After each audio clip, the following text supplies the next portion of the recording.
sizlərə əvəzlik dərsini izah edəcəm. Ümumiyyətlə əvəzlik haqqında birinci məlumat verim. İngilis dilində əvəzlik the pronoun adlanır və əvəzlik isimləri, sifətləri, sayıları, digər nitq hissələrini əvəz edir. İngilis dilində əvəzliyin 11 dənə növü vardır.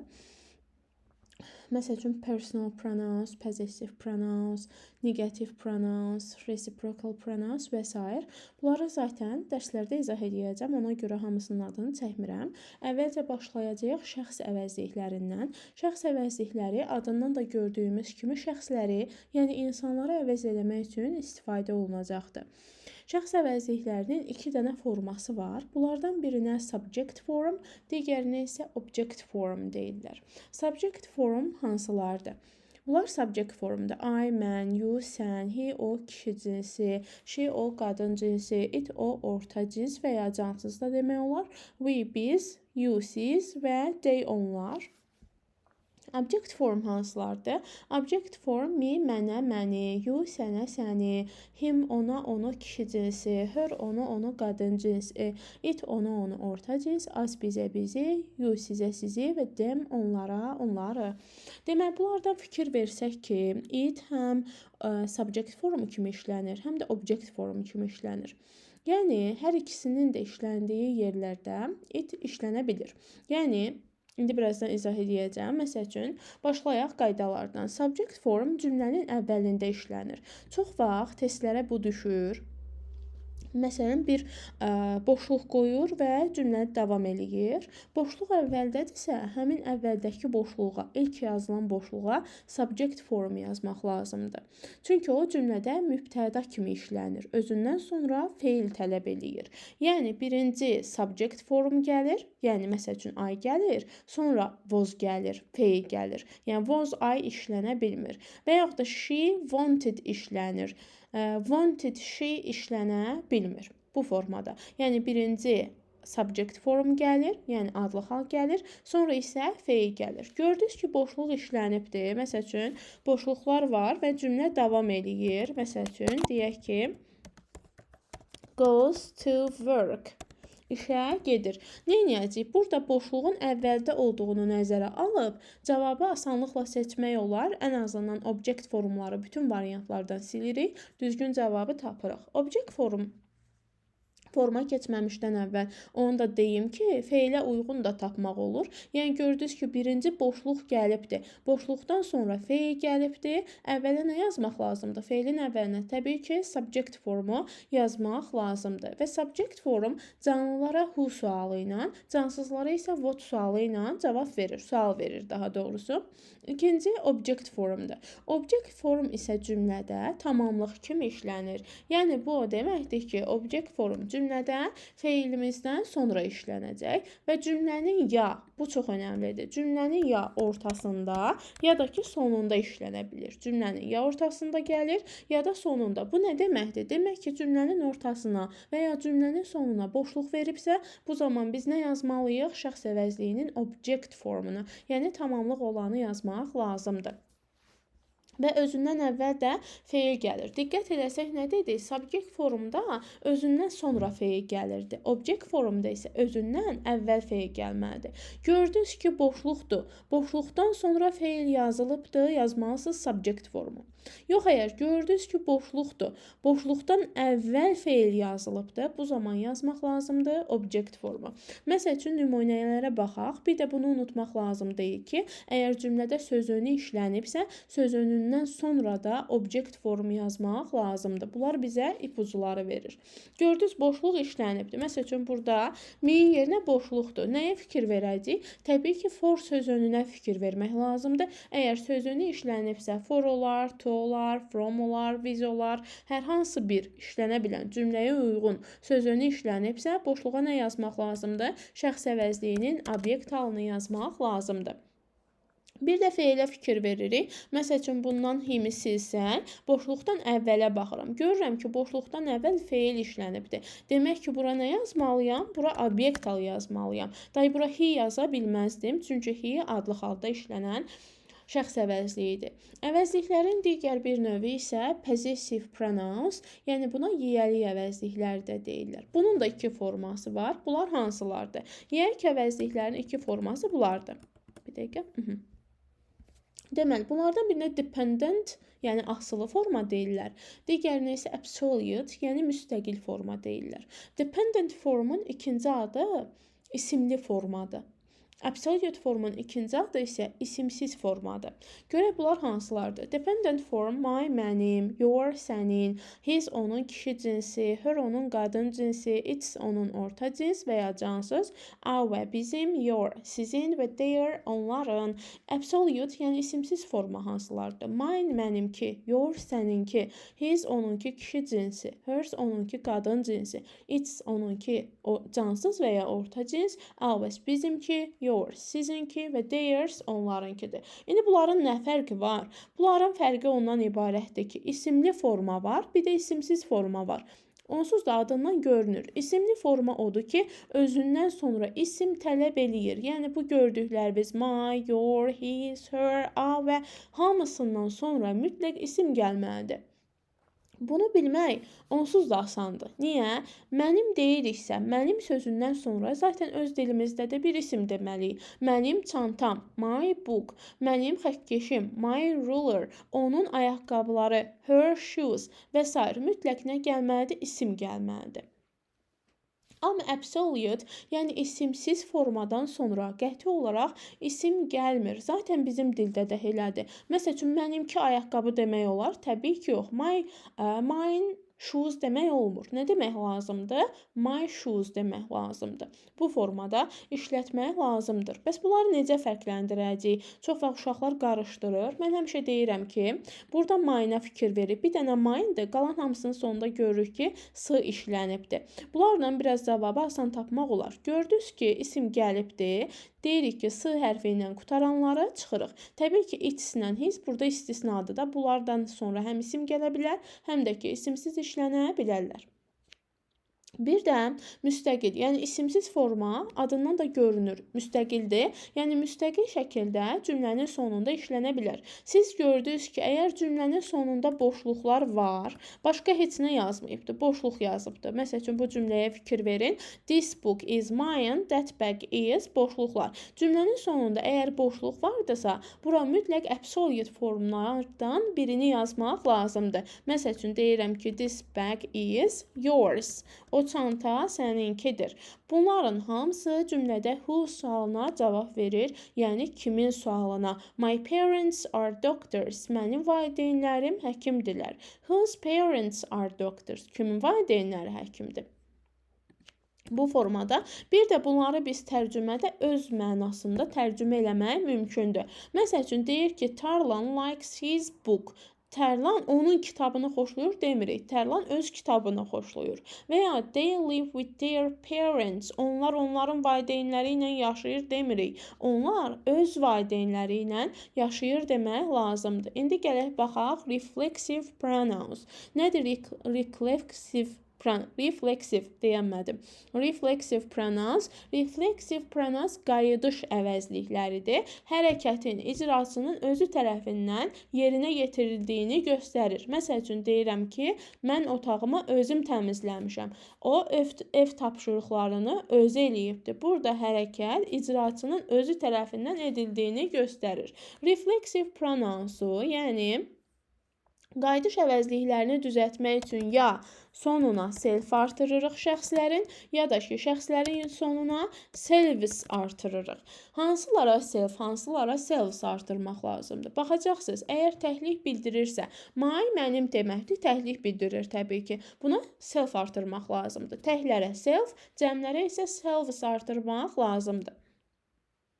Qaydalar isə belədir. Bunlar necə tapmaq lazımdır? Bunları tapmaq üçün birinci cümlənin mübtədasına fikir vermək lazımdır. %98% hallarda bunlar cümlənin mübtədasına görə formalaşır. Yəni mübtədiyə baxırıq, I'dirsə myself yazırıq.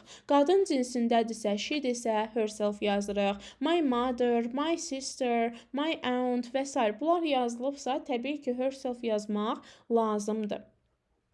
Bir də bəzi sözlər vardır ki, məsəl üçün student, teacher, colleague. Aha, colleague bu kimi sözlərə fikir vermək lazımdır. Nəyə görə? Bu kimi sözlər student, şagird deməkdir. Şagird həm qız ola bilər, həm oğlan ola bilər. Həm himself deyərəm, həm də ki herself deyərəm. Teacher müəllim, həm qadına deyirlər, həm də kişiyə deyirlər. Həm himself yazmaq mümkündür, həm də herself yazmaq mümkündür. Əgər testdə cümlələrin hər hansındasa teacher, colleague, student, my friend yaza bilər. Dost qadına da dost deyirlər, kişiyə də dost deyirlər. Həm himself, həm də ki herself düzgün olacaqdır. Variantlara baxsanız, görürsünüz ki, məsələn, A variantında himself, B variantında isə herself yazıbdır. Bu zaman nə etmək lazım? Demək ki, cümlədə bizə ipucu veribdir. Məsəl üçün deyirəm ki, my friend cleans his room. His dedimsə, təvəccüh bilinir ki, mənim dostum kişi cinsindədir. Bura himself yazmaq lazımdır. Yox, əgər mən my friend cleans her room desəm, her desəm, bu zaman nə yazmaq lazımdır? Biləcəm ki, qadındır və qadın cinsi yazmaq lazımdır. Yəni herself yazmaq lazımdır. Bu arada çox qarışdırılır. His hansı cinsdir? Her hansı cinsdir? Və ya him hansı cinsdir? Təkrar her hansı cinsdir? Bu çox qarışdırılır. Uşaqlar qərar verə bilmir ki, his kişidir yoxsa her kişidir. Bunu tapmağın asan yolu her sözünə baxmaqdır. Her, mən həmişə deyirəm her, hörmək. Kimsə üçün hörür? Qadınlar. Demək ki, her qadın cinsidir. İkincisi, dedim ki, mübtədiyə baxırıq. Bəs mübtədası olmayanda necə? Hər cümlənin mübtədası olmur ki. Bəzi cümlələr var ki, həmin cümlələrdə ümumiyyətlə mübtəda yoxdur. Əgər bir cümlənin mübtədası yoxdursa, demək ki, həmin cümlədə başqa bir şey var. Məsəl üçün, həmin cümlədə xitab ola bilər. Yaxşı, xitablı cümlələr və əmr cümlələri bir-birinə bənzəyir. Xitab olur və ya olmur. Biraz bənzəyir bir-birlərinə. Çünki hər ikisi feil ilə başlayacaqdır. Feil ilə başlayacaq cümlə üzvü olaraq. Deməli, birinci xitab cümlələrinə baxaq. Xitaba əsasən baxacağıq əmr cümlələrində. Xitab nədir? Xitab vergüllə ayrılır. Bunu asanlıqla tapmaq mümkündür. Vergülü gördünüz, insan adıdır və s. children yazıbdır, vergül qoyubdur. Bilin ki, bu xitabdır. İngilis dilində əsasən cümlənin sonunda və yaxud da ki, cümlənin əvvəlinə yazılır. Əgər bir cümlədə xitab işlənibsə, yəni vergüllü söz varsa, vergüllü insan adı varsa, müraciət varsa, bu zaman həmin cümləyə ya yourself yazmaq lazımdır, ya da ki, yourselves yazmaq lazımdır. Yəni, əgər burada Josephi yazıbdır, vergül qoyubsa, yourself yazmalıyam. Yox, əgər Josephi yazsaydı və vergül qoymasaydı, məsəl üçün, belə olsaydı ki,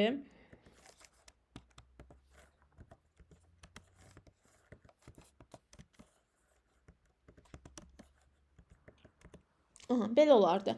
Joseph does his job. Burada Joseph'in cinsinə baxırıq. Kişi cinsi himself yazmaq lazım idi. Vergül qoyanda isə himself yazmaq olmaz. Burada kişi və ya qadın cinsiyyətində olmağına baxmırıq. Burada sadəcə vergülə fikir veririk. Əgər vergül varsa ya yourself yazırıq, ya da yourselves yazırıq. Bəs biz nə biləcəyik ki, yourself yazaq, yoxsa yourselves yazaq? Bu da çox asandır. Əgər xitab təkdədirsə yourself yazırıq. Yox, əgər xitabımız cəmdə olsa, bu zaman yourselves yazmaq lazımdır. Josephə baxdım. Bircə adam adıdır. Bu zaman yourself yazıram, yəni tək formasını yazıram.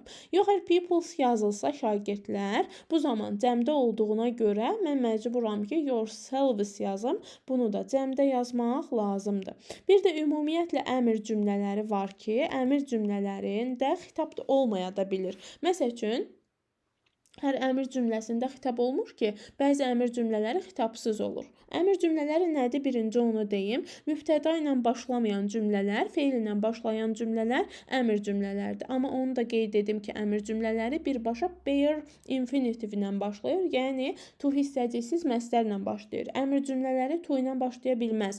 ING qəbul eləmiş feil ilə başlaya bilməz. Mübtəda ilə başlaya bilməz. SES, et qəbul eləmiş feil ilə başlaya bilməz. İndi baxaq. Try to do the tasks. İndi baxaq.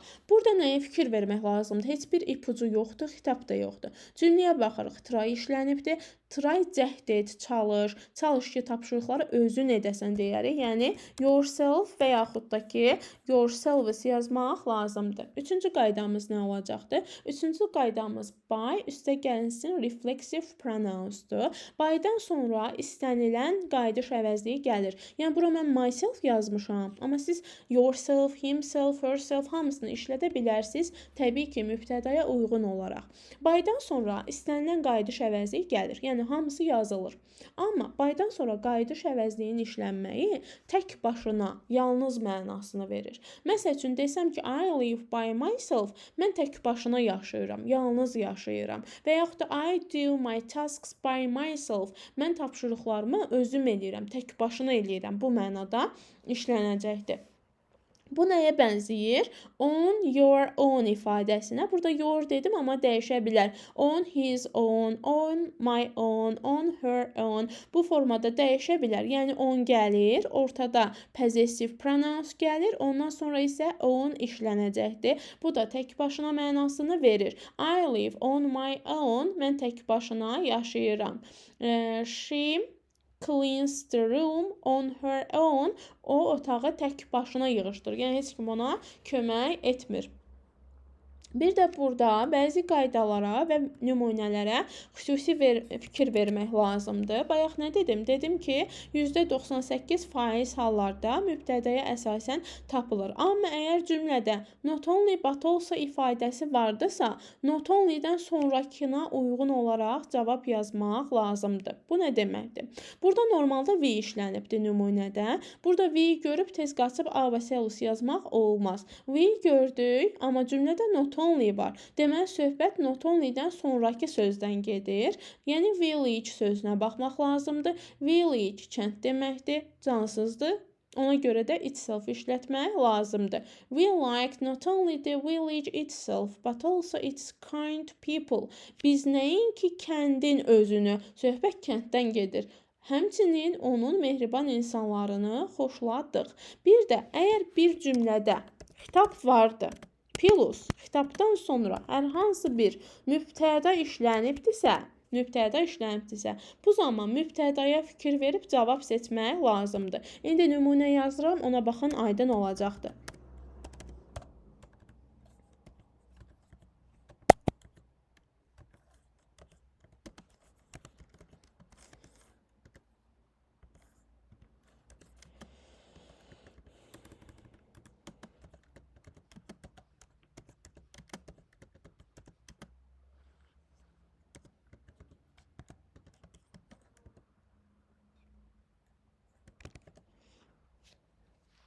İndi baxaq, bu cümlədə xitab işlənibdir, tamam. Children-ı görüb tez qaçıb yourself yazmaq lazım deyil. Dedikdə xitab olan cümlədə ya yourself ya da ki yourselves yazırıq.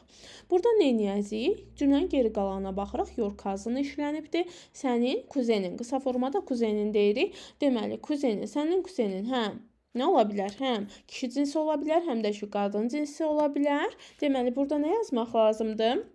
Touch play. Burada ya himself ya da ki herself yazmaq lazımdır. Deməli, sonuncusu demonstrative pronouns işarə əvəzlikləri. Nədir işarə əvəzlikləri? İşarə əvəzlikləri adından da göründüyü kimi əşyaları işarə etmək, yerini göstərmək üçün istifadə olunacaqdır. İşarə əvəzlikləri iki qrupa ayırırıq. Yaxını göstərən işarə əvəzlikləri və uzağı göstərən işarə əvəzlikləri. Yaxını göstərən işarə əvəzliyi this və thisdir. Bu birisini biraz uzun deyirik. This bu formada dedik. Deməli, this bu deməkdir. Yaxında olan əşyanı göstərir, zaman və məsafə cəhətdən yaxını göstərir. Zaten bu deyib uzağı göstərmək mümkün deyil. This-dən sonra ya tək isim gəlir, ya da ki tək xəbər gəlir. Tək isimləri bilirik, tək xəbərlərin də sonu S hərfi ilə bitən xəbərlər təkdə olan xəbərlərdir. Bəs these-dən sonra necə isim gələcək? These-dən sonra isə ya cəm isim gəlir, ya da ki cəmdə olan xəbər gəlir. Məsəl üçün, these books are mine və yaxud da these are my books. Bu formada işlətmək olar. Uzağı göstərənlər that, o və those onlardır. Those və that uzağı göstərir, lakin fərqi vardır. That-dən sonra tək isim gəlir, those-dan sonra isə mütləq cəmdə olan isim işlənməlidir.